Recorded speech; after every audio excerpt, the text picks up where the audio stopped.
that I'm very sorry and I apologize for the inconvenience of me not giving up.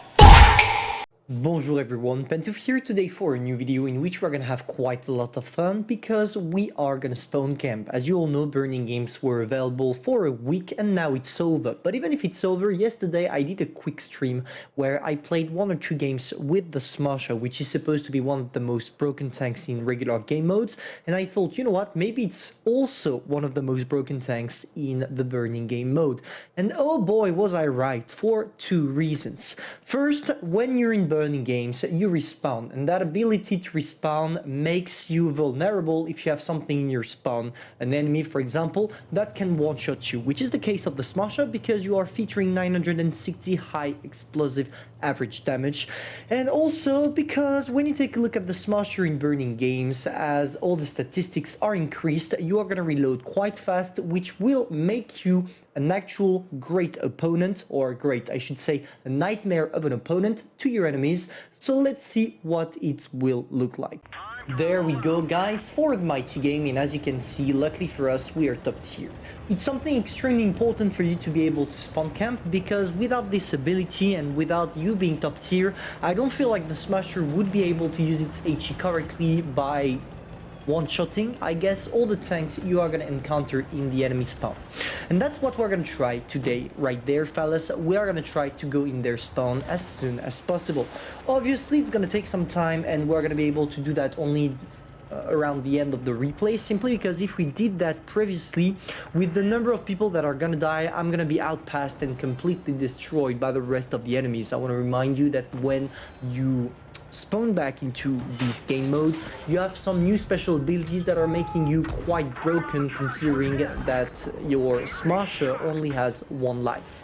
The cool thing about burning game and the cool thing about the Smasher in this game mode is that you take back a number of hit points depending on how much damage you do. For example, if I shoot at a Tiger P with around 500 alpha damage, which is the case with my heat shell, I'll be able to gather back quite a lot of hit points, probably around 300, maybe even 400. And that's what makes you a really good tank with the Smasher, because when you take a look at your overall alpha damage, as you can see right there against the Nashorn, boom, I'm getting back all my hit points because obviously I did more than 900 damage. Now, is it fair? Is it fair to be able to spawn camping burning modes? No, I don't think it is, because you're gonna see how we're gonna ruin the enemy's day. Obviously, one thing to notice about that is that the burning games, or at least wargaming, should include in the burning games an area to which it's impossible for the opponents to go in. Obviously, they'll have to combine that with the fact that some people will try to stay in that area not to get shot and everything. But I guess if you stay too long in their spawn, you should have something like losing gradually or even more your hit points to make it easier for the enemies when they spawn back to kill you. Because here, as nothing is planned like that, you're gonna see that, yeah, it's already starting. The Nashorn is not even out of his spawn. He just spawned like maybe 20 seconds ago and he is already dead. It's done. There is no Nashorn anymore. And you're gonna see the same for the Matilda Black Prince. Matilda Black Prince is gonna come back, and yeah, there is nothing he can do. One shot, spawn camp, dead. And you're gonna see there are quite a lot of targets that are gonna have the exact same fate, unfortunately for them and luckily for me. Can we maybe kill the KV2? Yes, we can. Is he on his first life? Yes, he is, because as you can see, he still has his icon on the HUD. So I'm turning back, and oh, look at who it is. This is the KV2. Are we gonna one-shot him again? He tries to go for a shot, but unfortunately for him, I did more by healing myself than he did by shooting me. Now we have the Speak, and it seems like the Speak is also on his first life. And this is where the Smasher is hilarious, guys. We're already at 6 kills. There is the Speak. Unfortunately, I missed him. But is it going to be a problem? Not so much. The Speak is not something I really fear, especially when it's on its first life.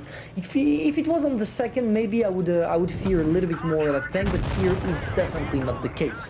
So what we do here is we kill the Speak and we try to hide. I'm already turning my back here and my turret to be able to shoot at the Speak as soon as he comes back. Unfortunately, I was still reloading, and by the Burning Games ability, the guy will be able to escape. But not for so long. Not for so long. We killed the Speak. Boom. Three tanks by now that we spawn camp totally. And we get back all our hit points in the process. This is something quite juicy about the Smasher and quite juicy about this game mode. And that's probably what Wargaming will have to improve during the next time Burning Games are improved. Talking about improvements, what happened with Burning Games? For those of you who played the first time it was introduced, it was back in 2020 during the Halloween event, and it was 7% of your hit points that you lost every time if you didn't have any base capped, and you lost 7% every time. It was a little bit too much. In my opinion, this was too much, and Wargaming worked on that, and now 5% is the right way, in my opinion. It allows you to still be able to spawn camp like I'm doing right now, without having to rush quite a lot by fearing to lose all your hit points. Don't worry, for those of you who didn't play the mode, if you arrive to 1 hit points, you can't get killed by the little burning icon you see here and here that are gonna lower down your hit points. So yeah, 9 kill. We killed pretty much everything. There is a T-26E3 Eagle 7, but we're gonna wait for the IS to kill him. It worked, and now we're only gonna wait for the respawn. And we didn't die a single time in this game, guys. We didn't die a single time. There it is. We sneak a shot from the T-26E3. We push out some great adrenaline. And we're gonna try to kill the T-26E3, sorry. Unfortunately, as he's on his second reload, he's gonna reload quite fast, and I'm really unlucky on my shot right there, doing a low roll. Is it gonna be a problem? Not so much. We're gonna try to AMRAC, or I should say ram, the T-26E3. It doesn't work, but who cares? I tried to ram a little bit to give myself some hit points. He missed, switched to HE, and destroyed the shit out of that guy. Me and the IS did 14 kills, and we basically killed the whole team by spawn camping. Is it fair? No. Is it funny? Yes. And that's pretty much how you do quite a lot of damage and experience with your Smasher using a single technique called being a bitch. Hopefully you enjoyed, guys. If that's the case, feel free to subscribe, like, and share, and I'm gonna see you soon for a new video. Bye.